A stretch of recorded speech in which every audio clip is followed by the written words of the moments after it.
Ayan tried to scream, but his voice was trapped in his throat, stifled by an unnatural silence. As he looked down, he watched in horror as his skin turned to deathly, translucent, pale, and his fingernails elongated into jagged claws. He was no longer a human being. He was dissolving into the very darkness he had feared. Ayan had become a part of the apartment's shadow.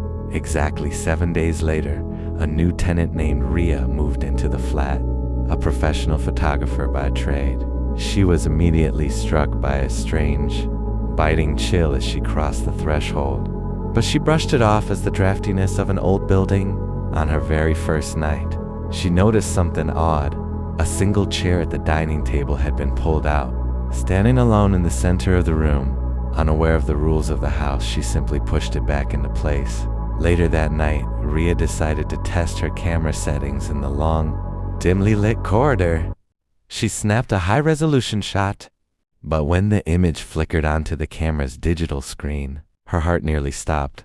The photo showed Ria standing in the hallway, but right behind her stood a gray, gaunt figure with hollow, milk-white eyes. It was Ayan, or what was left of him. In the photo, his spectral hand was resting gently, almost possessively, on top of Ria's head. Suddenly, Ria's phone chimed with a notification. It was a message from an unknown sender. "Do not move the chair again. It is the only thing left of my existence." Panic surged through her. Ria dropped her camera and sprinted toward the front door.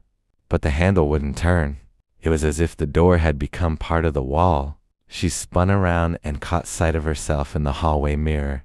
Her reflection wasn't terrified like she was. Instead, the Ria inside the mirror was smiling a wide, distorted grin.